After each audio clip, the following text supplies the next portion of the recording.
کبھی صحابہ کرام کو ایسی مسجد تھی اور وہ کسی نماز کے بعد آپ صحابہ کرام کو یہی دعا سکھلا رہے تھے، اے صحابہ تم یہ دعا پڑھا کرو، کوئی چیز جب تم سے چھین لی جائے، تمہارے گھر میں کسی عزیز کا انتقال ہو جائے تو یہ دعا پڑھا کرو، انا للہ و انا الیہ راجعون، اللہم اجرنی فی مصیبتی واخلف لی خیرا منہا۔ حضرت ابو سلمہ کہتے ہیں، بخاری کی روایت، اللہ کے نبی نے یہ دعا جب بتائی تو میں نے یہ دعا یاد کر لی۔ ام سلمہ بیان کرتی ہیں، ابو سلمہ کی بیوی ام سلمہ بیان کرتی ہیں، میرے شوہر جب میرے گھر پہ آئے تو میں نے پوچھا آج اتنی دیر کیسے ہو گئی؟ جواب دیا، اللہ کے رسول صلی اللہ علیہ وسلم کی تقریر سننے لگا، آپ کا خطاب سننے لگا، کہ مجھے بھی بتائیے اللہ کے رسول صلی اللہ علیہ وسلم نے خطبے میں کیا فرمایا؟ کہا اللہ کے نبی نے آج ایک دعا سکھلائی، جب تمہارے گھر میں کسی عزیز کا انتقال ہو جائے تو یہ دعا پڑھا کرو، انا للہ و انا الیہ راجعون، اللہم اجرنی فی مصیبتی واخلف لی خیرا منہا، یہ دعا پڑھا کرو۔ ام سلمہ کہتی ہیں، ابو سلمہ نے جب یہ دعا بتائی تو میں نے اس دعا کو یاد کر لیا، میں نے اس دعا کو یاد کر لیا، انا للہ و انا الیہ راجعون، اللہم اجرنی فی مصیبتی واخلف لی خیرا منہا، میں نے اس دعا کو یاد کر لیا۔ ایک مہینہ گزر گیا، 2 مہینہ گزر گیا، 3 مہینہ گزر گیا، 4 مہینہ 5 مہینہ گزر گیا، اور اسی طریقے سے 6 مہینہ گزر گیا۔ میرے شوہر کسی سفر میں گئے ہوئے تھے اور اسی سفر میں میرے شوہر کا انتقال ہو جاتا ہے،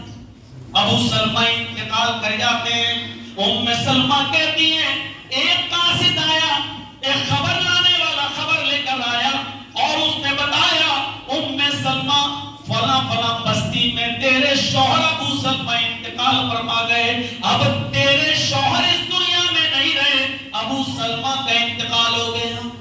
ام سلمہ کہتی ہیں کہ مجھے یہ دعا یاد تھی، جب میرے شوہر کا انتقال کی خبر میرے پاس آئی تو میں نے فوراً یہی دعا پڑھی، انا للہ و انا الیہ راجعون، اللہم اجرنی فی مصیبتی واخلف لی خیرا منہا۔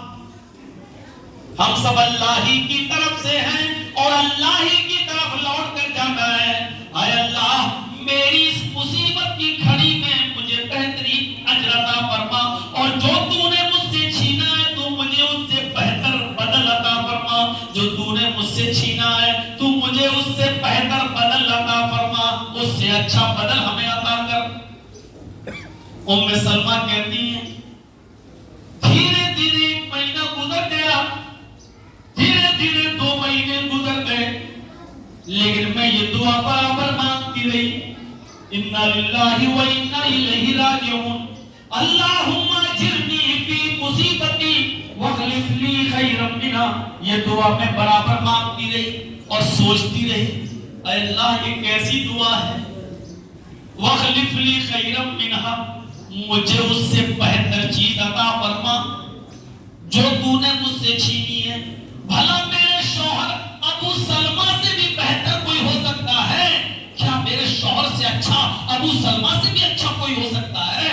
لیکن تیرے نبی نے یہ دعا بتائی اس لیے میں پڑھ رہی ہوں، ورنہ میرے شوہر ابو طلحہ سے بہتر میرے لیے کیا ہو سکتا ہے؟ فرماتے ہیں کہ میری عدت کے دن گزر گئے، شوہر کے انتقال کے بعد 4 مہینے 10 دن جو عدت گزارتی ہیں عورتیں، کہتی ہیں میرے عدت کے دن گزر گئے، ایک دن جب میں عدت سے فارغ ہو گئی، 4 مہینے 10 دن عدت کے گزر گئے، عدت ختم ہونے کے بعد میں اپنے گھر میں تھی اور ایک کسی حلال جانور کے چمڑے کو دباغت دے رہی تھی، وہ پتوں کو گرم کر کے گرم پانی میں ببول وغیرہ کے پتے، بیری وغیرہ کے پتے ڈال کر بکری کی کھال، بھیڑ کی کھال وغیرہ کو دبا کر دیا جاتا تھا اور اس سے جائے نماز یا اور چمڑا مشق وغیرہ بنایا جاتا تھا، مشق جس سے ہم پانی وانی بھریں، وہ عرب کے اندر یہ دستور تھا، اس چمڑے کو بیکار نہیں جانے دیتے تھے۔ حضرت ام سلمہ کہہ رہی ہیں کہتی ہے کہ میں اس جانور کی کھال کو دباغت دے رہی تھی، اس کو گرم کر رہی تھی اور اس کو رگڑ رہی تھی کہ اچانک دروازے پہ دستک ہوتی ہے۔ میں نے جلدی سے اوڑھنی لی اور دروازے کی طرف بھاگی، سر پہ اوڑھنی رکھی، دروازے کی طرف بھاگی اور میں نے دروازہ کھولا تو کیا دیکھتی ہوں، دروازے پر جناب محمد رسول اللہ صلی اللہ علیہ وسلم کھڑے ہیں۔ دروازے پر جناب محمد رسول اللہ صلی اللہ علیہ وسلم کھڑے ہیں۔ آپ نے سلام کیا، السلام علیکم ورحمت اللہ وبرکاتہ، میں نے جواب دیا۔ ام سلمہ کہتی ہیں نبی اکرم نے پھر اندر آنے کی اجازت مانگی، میں نے محمد رسول اللہ کو اندر آنے کی اجازت دے دی۔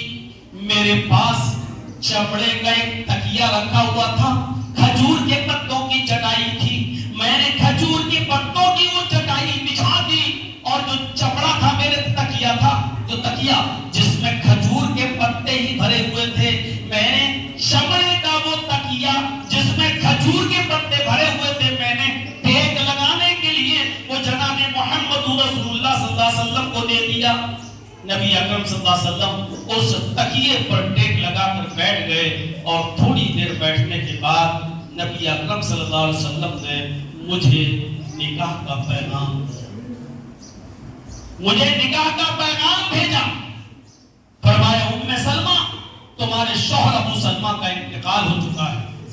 تم نے عدت بھی پوری کر لی ہے، میں چاہتا ہوں کہ تم پوری زندگی